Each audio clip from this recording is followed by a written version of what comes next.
спутник деген расследование жасаптыр. Ошо айтып атат. Элди дүрбөлөңгө салып, 20 жаштагы балага 1 миллиард канча акчаны которуп коюптур деп.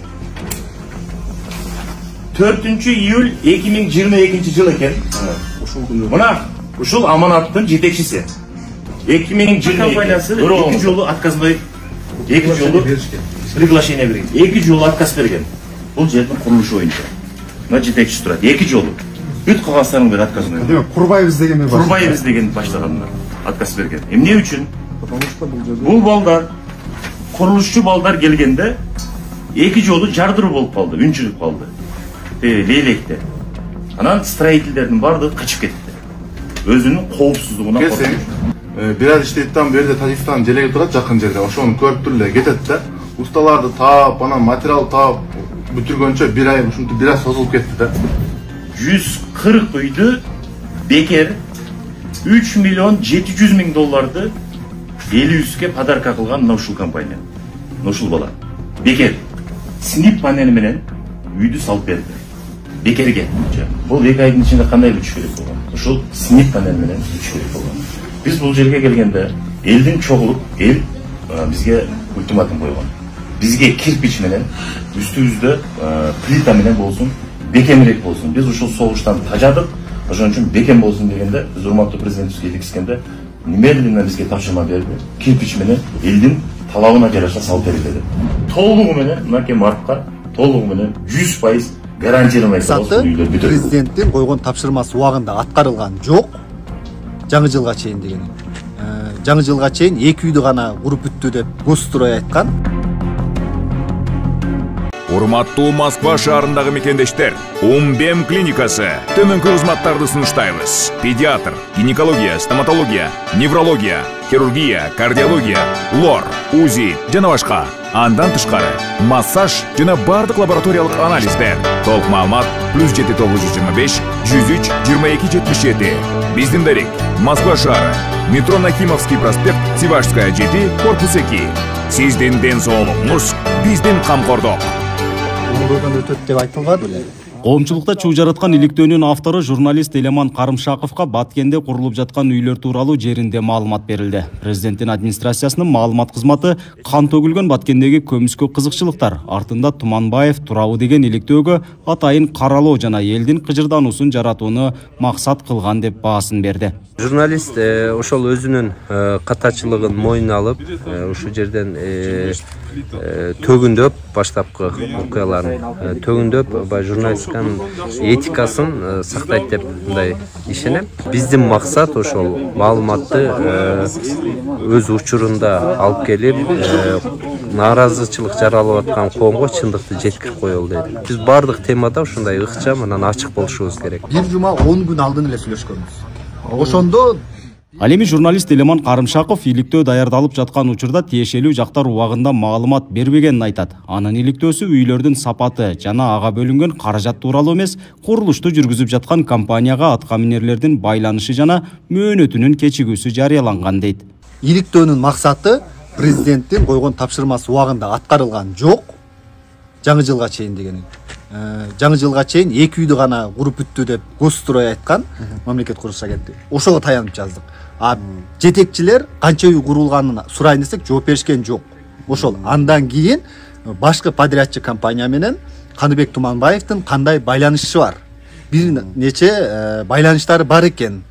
Бул ушул жерде кызыкчылыктар болушу, конфликт интересов болушу мүмкүнбү деген суроону салганбыз. Аталган иликтөөдө көрсөтүлгөн Каныбек Туманбаев Аманат курулуш компаниясы менен эч кандай байланышы жоктугун айтып, тендерден төмөн бааны көрсөткөнү үчүн аталган компания үйлөрдү куруу укугун алган дейт. Чек арада талкаланган үйлөрдүн курулушуна бөлүнгөн акча каражаттары ачык айкын бөлүнүп берилгенин билдирди. Аманат курулуш мен эч качан тиешем жок. Биринчиден болгон дагы эмес. Бул 2021 жылы сатып алынган компания экен.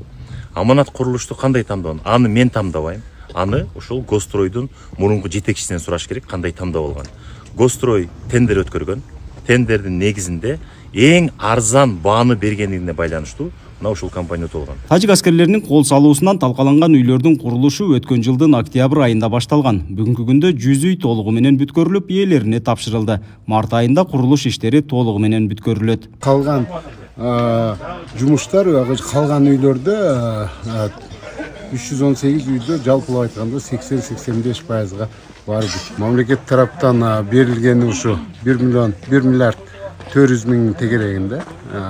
Ошол акчалар 1 миллиард 300 миңге берилген генподрядчикке, ошо субподрядный организацияларга баарына таркатылып берилген. Ушул үйгө керектүү буюмуңуздарды алып аласыз деп турмун. 100 миң акчаны сизге тапшырып коём. Турак жайлары тапшырылган жарандарга эмеректерди сатып алуу үчүн гуманитардык жардамдардын эсебинен 100 миң сомдон тапшырылууда. Буга чейин убактылуу башка жайда жашап туруу үчүн 200 миң сом бөлүнүп берилген. Чек арада жабыркагандарга жардам катары облустун атайын эсебине 300 миллион сомдон ашуун акча топтолгон. Канча акча алдыңар? Канчадан акча алдыңар? Договорду 3 миллион 395, акчанын 95%ын алдык. Кудай буюрса үйлөр бүттү уже. Неге приемга даярдалып алсак мен тапкасын. Жумуштар бүттү да бар да. Септик баарына чек Ар бир үй менен азыр сүйлөшүп жүрөбүз. Казайындары менен. Биз 23 сентябрда келип, президенттин тапшырмасы менен 26-сында биз тезирээк сүрдүрүп баштатканбыз биринчи капчыгайда. Муну баардыгы эл билиш керек. Эмне үчүн? Ал убакта бир дагы эл үйдүн курулушуна каршы болгон. Жакшы билесиздер. Бизге тынччылык керек. Биз азыр мамлекетибизде тынччылык болсун, үйүң дагы бизге кереги жок деген, туурабы? Биз ойлоп кышка чейин ушуну салып коелу. Туура. Эми мен урматтуу журналисттер, мен жооп берип коеюн. Аманат курулуштун сенесиң, а? Спутник деген расследование жасаптыр. Ошо айтып атат. Элди дүрбөлөңгө салып, 20 жаштагы балага 1 миллиард канча акчаны которуп коюптур деп. 4-июль 2022 жыл экен. Мына ушул аманаттын жетекчиси. 2022. Көрүп алыңыздар. Кечеги учурда эле берип, тендер учурунда берип койду деп. Эми тендерге токтойлу. Токтом бекитилген. Чрезвычайный ситуация болгон Баткен областында. Ошондо эч кандай тендер өткөрүлбөйт. Тилекке каршы Госстрой бул жерге келип тендер өткөрүп 5 миллион 760 миңден ар бир үйдүн ушул сметасын эсептеп туруп киргиздирген. Аманат компаниясы 2 жолу отказной, 2 жолу приглашение берген. 2 жолу отказ берген. Бул жердин курулушу боюнча. Мына жетекчиси турат. 2 жолу. Бүт калгандарынын бир отказной. Демек Курбаевиз деген Курбаевиз деген баштагандар отказ берген. Эмне үчүн? Бул балдар, курулушчу балдар келгенде 2 жолу жардыруу болуп калды, үн чыгып калды. Лейлекте. Анан строительдердин бардыгы качып кетти. Өзүнүн коопсуздугуна коркунучунан. Ошол убакта экинчи тарапты чакырганда биринчи 4 миллион 260 деп туруп тендер өтөт, по-моему, экинчисинде. Ошондо эң арзан берген бул Аманат. Эмне үчүн? 2021 жылы май айында дагы каргашалуу окуя болду Баткенде. Билесиздер. Ошондо 140 үйдү бекер 3 миллион 700 миң долларды элүүске подарка кылган мына ушул компания. Ушул бала. Бекер. Снип панели менен үйдү салып берди. Бекерге. Андан сырткары урматтуу президентибиз келди дагы өз калоосу менен. Ушул каргашалуу окуя болгондон кийин ушул бекер болсун, ушул элүүске деп туруп, снип панели менен Түркиядан алып келип туруп салып берген ушулар. Аманат строй салып берген. Аманат строй эмес, ушул бала. Өзү. Мурда Андан кийин биз 3 миллион 300дөн урматтуу президентибиз бүгүнкү күндө ар бир тендерлерди жыйлап атканын, кыргыз мамлекетибизде бүгүнкү күндө 30 жылда сазга батып келгенибизди, ушул тендерлердин айынан бардыгын тыйынына чейин эсептеп туруп, ушундай чыгарганбыз. Мына строительный компания турат. Сен салдым деп атасың, а? Сен мени биринчи жолу көрүп атасың ба? Мен сени тааныбайм. Кайсы жерден болосуң? Баткенден. Пайда көрүп атасың ба, айтчы? Пайда жок, элге кызмат эле. Оюмду айтып кетейин. Биринчи очередте ушунча чоң объемдо материал жетишсиз болду. Экинчи очередте күндүн суугу. Үчүнчү очередте коопсуздук. Усталарды тартып келсең, бир аз иштейттен берде Тажикстан желеги турат жакын жерде. Ошону көрүп туруп эле кетет да. Усталарды таап, анан материал таап, бүтүргөнчө бир ай ушинтип бир ай созулуп кетти да. Ар эмени чыгара бербейчи, паниканы, башканы, жанагы провокацияларды уюштура бербей, бир аз сабыр кылып турсак, бардык жумуштар бүтөт да. Бул жерде оңой болгон жок да, ушунча эмгек да бул жердечи. Бардыгы бизге окшоп эмгектенет. Ошолордо айтылган провокациялар дагы бардыгы келип бизге тиет экен да. Куруткан биз да, ушулар подрядчиктер кылбай жатат, деген сөздөрдүн бардыгы бизге тиет. Бирок чындыгында ушул 9 үйдө бир чоң эмгек жатат да. Мен болгон 9 эле үй алдым. 20дан 50ден алгандар бар да. Ошол кичине бирок журналисттер дагы башкалар дагы кичине түшүнүү менен көңүл бурсаңыздар деген ойдомун. Канча вакытта салдыңыз ушул? Мен ушул үйдү 3 айда бүтүрдүм эми. Договор башталган күндөн баштап ар бир үйдө бизде стройка токтогон жок да. Бүт материалдар жеткирүүгө аракет кылдык, 3 айда толугу бүтүрдүк.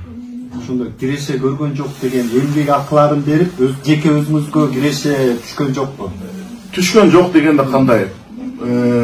Бул жерде биздин биринчи максатыбыз бул жерде пайда көрөлү деген эмес, элдин жабыркаганын көрүп турабыз, өзүбүз Баткенден болобуз. Бар жокты көрүп туруп биринчи максатты пайдага койсок болбойт да. Ушунча суммага эсептедик, бүттүк да мына. Максат пайда көрүү эмес. Эми көрбөдүк деп айтпайт эч кимчи. Аз да болсо өзүбүздүн тирлигибиз өттү, бизде да бала чакалар, башкалар дегендечи. Бир аз тирлигибиз өттү, бирок негизги максат ушул жерде акчанын 90-95%га чейин бардыгы ушул үйгө жумшалды да. Өтө арзан баада бүтүрдүк десек болот. Ал мынтылганы боюнча эми созулганына келели.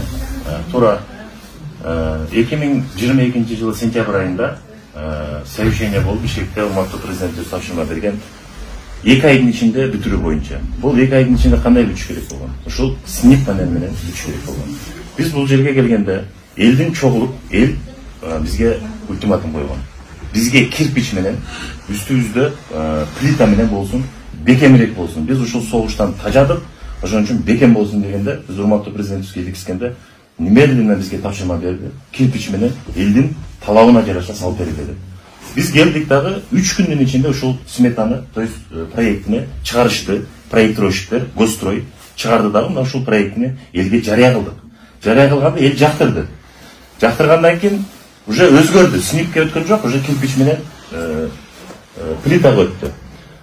Экинчиден 8 октябрь күнү биринчи 500 миллион акча которулду. 8 октябрь деп айтып берейин. Акча которулгандан кийин курулушчу турат, азыр ар бир менен сүйлөшөбүз. Акча которулгандан кийин булар материалды алып башташка дагы 10 күндөй убакыт кетти. Потому что эчтекеси жок да. Акчаны алышты, алгандан кийин цемент, бетон, балдарын топтоп, инструменттерин алып келип баштагандан кийин 10 күн өттү. Так. Экинчиден акт выполненный работ. Пока жумушуңду документально акт менен тапшырмайынча акча берилбейт. Ошондой да, ошон үчүн долгострой болот. Андан кийин генплан азыр көрдүңөр, могу жолдун бетинде үйлөр турат, жаңы турган. Бул генпланды ким берет бизге бекитип? Госстрой берет. Госстрой бизге 26 күн күттүрүп туруп бизге бекитип берди. Биз ага курулушчулар күнөөлүү эмес.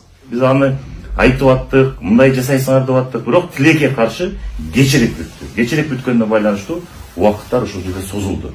Азыр бүгүнкү күндө мен ишеничтүү айта алам. 425 үйдүн, мына биз өзүң урматтуу президентибиз контролго койгонуна байланыштуу бир сом акча жейилбесин, ушул жерде жакшы сапаттуу үй түшсүн дегени байланыштуу бүгүнкү күндө толук айта алабыз. Бардыгын эле тыш үстү крышалары жабылып бүттү, бир ашып кетсе бир 11-12 үй. Толугу менен мынакей мартка толугу менен 100% гарантированно айта алабыз, бул үйлөр бүтөт.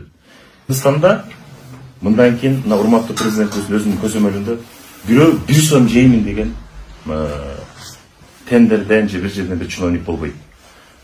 Ушуну урматтуу журналисттер мына жакшы туура жеткирип койгула.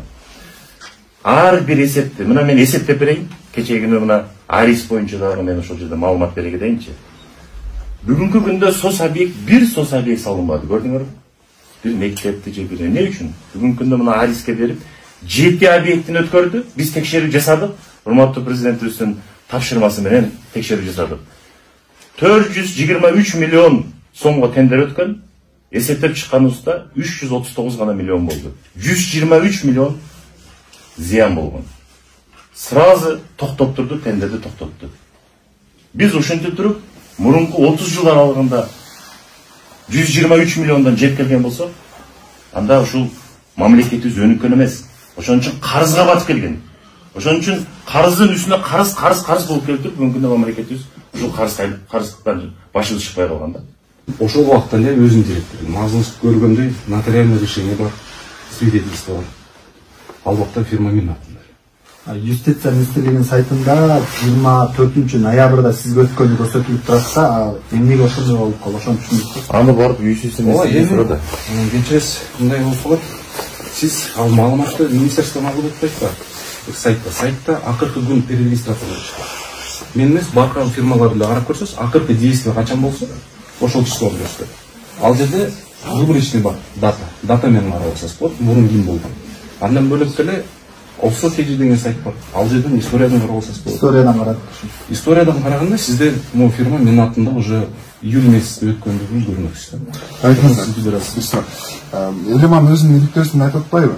Булардын жада калса офиси жок экен, офисиздери да катталган жерден. Буга чейин булар үй курганбы, мындай кичине болсо да мындай толук тепе болсо да курулган эме, мындай тажрыйбасы бар. Биринчиден бул мындай да, самый главный биздин опытыбыз бар. Адам. Мен мисалы биз куруп жүрүүчү адамдарбыз, бизде өзүнүн командабыз бар. Стройкада биринчи күн эмеспиз. Фирманы бул дополнительный кылып алганбыз, потому что биздин дагы жумуштарыбыз бар. Ошого алганбыз. Бирок тилекке каршы биз бул событиялар болгондон кийин уже на стороне не смогли остаться. Биз чисто өзүбүздүн гражданский позициябыз менен, өз калуу тилегибиз менен мамлекетибизге бир тоже биздин деле жарап калайлы, пайдабыз тийсин деп өз чын жүрөктөн ошого барганбыз. Буга чейин кайсы компаниялар менен үйлөрдү курдуңуздар эле? Эми ал бул Баккенин эми. Азыр сиз Баккен маселе болуп атасыз. Журналисттер, мына кече иликтөө чыкты. Кудайым буюрса биз өзүбүз келип, биз ачыкпыз. Кудайым буюрса эч нерседен жашыра турган нерсебиз жок.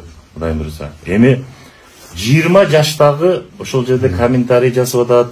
Мына урматтуу журналисттер, урматтуу кыргызстандыктар, 20 жаштагы бала 1 миллиард канчаны алып алыптыр, ушундай деп. Мына биз көрсөтүп бердик. Эми биздин өзүбүздүн дагы жеке аброюбузга шек келген нерселерибиз бар. Аны биз ойлойбуз, сот тарап менен аны Кудайым буюрса биз мындай орусча айтканда доказать этебиз. Кудайым буюрса ал өзүбүздүн мыйзам жол берет, өзүбүздүн позициябыз. Көрдүңүздөр, калп экени 20 жаштагы бала эч кандай мынакей ошол будоражить этип аткан утпаганы. Бул бир. Экинчиден Аманат строй жетекчиси турат, мага байлаган. Ушул жетекчиси Аманат строй 33 компанияга 3 миллион 300дөн которуп берип атат. Ортодо. Эми карап көрүңүздөр. НДС бар. Мына ушул элүүбүзгө жардам болсун деп НДСтерди мынакей дагы өзүнүн чөнтөгүнөн жардам берет. Эмне үчүн дегенде мамлекет төлөбөйт аны. Ошон үчүн мына мен сиздерден дагы бир жолу суранып кетем. Ар бир жарандын өзүнүн позициясы бар, өзүнүн укугу бар. Бирок мына ушул суроолорго мен так жооп берейин деп чечтим. Мына баардык суроолоруңуздарга мен ойлойм жооп бердим. Бирок мындай чындык менен жашашыбыз керек. Сиз азыр айтпадыңыз, баардыгы ачык болуш керек депчи. Тактоочу суроодо мына Элемандын өзүнүн иликтөөсүндө дагы мындай менин түшүнүгүм боюнча кыйыр мааниде ушул жактагы тендер өткөргөнгө, ушул жактагы үйлөрдүн курулушуна Каныбек Тумамбаевдин кандайдыр бир кызыкчылыгы болушу мүмкүн дегендей таянакты көрдүм да мен ошондо. Эми ушуга жооп берип коңуз, чындап эле сиздин ушул жакта мындай кызыкчылыгыңыз барбы? Биринчиден тендерди мен өткөрбөйм. Гострой деген ишкана бар. Өзү негизинен бул баардык курулуштарды Гострой салыш керек эле. Гострой 5 миллион 760 деп туруп, уже келгенде президентибиздин мен оюмча мындай ишеничи кетти. Биз эсептеп көрүңүз, 2 миллиондон мына курулушчубуз айтып атпайбы, 95-96% расходко кетти, 3-4% мындай бала чакабыз өзүбүзгө зарплатага калды депчи. Анда биз чоң бул жерде 1 миллиардтан ашыгыраак акчаны мен оюмча жедирмекпиз. Мен бул жерге коюлганы биз контроль, ар бир үйдү текшерип, каражат үнөмдүү, каражат ошол коюлган максатына жеттиби, мына ушул боюнча. Эми ушул жерге келиңиздер. Мен позициям мындай да, иш менен көрсөтүү да. Ошон үчүн биз ордуна чакырганбыз, мына келгиле, үйдү көргүлө. Ар бир бүгүнкү күндөгү хозяиндар менен сүйлөшүп чыккыла. Кандай болуп атат, кандай кылып, курулушчу компаниялар менен сүйлөшүп чыккыла, кандай болуп атат. Ошон үчүн мен мага көп журналисттер чалат. Менен жооп бергени, менин убактым жок. Экинчиден мен мына пресс-службага айттым. Мына мен атыман пресс-служба бар администрацияда. Жооп берип кой деп. Так маалыматты берип силерге жооп берди. Эми мындай да, ким эле атыңар? Элеман мырза. Ар бир нерсенин эки тарабы болот. Азыр силер коомчулукка жарыяладыңар. 20 жаштагы бала коомчулук жүрөт. 20 жаштагы бала ушул акчаны алып алдым деп. Бирок чындык башка жакта жатат. Мына чындыкты силер көрүп атасыңар. Мына ачык айтканда да. Бирок ошол жарыяп билбестен туруп силер айтып атасыңар, азыр документтерди көрсөтүп, башында айтканда депчи. Башында көрсөтсөңүз, бирок эки тарапты ойлоп андан кийин чыгарыш керек эле да. Мен азыр мына дагы бир жолу айтып кетейин. Кудайым буйруса биз өзүбүздүн мыйзамдык укуктуу өзүбүздүн позициябыз бар. Жакын арада бул боюнча дагы биз билдирүү жасайбыз. Кудайым буйруса, бирок бир эле нерсени айтып коеюн, мына чындык мына ушунда акыйкат ушул жерде болот. Чындык менен жүргөн, акыйкат менен жүргөн адам бир гана Аллахтан коркот, Кудайдан коркот болду.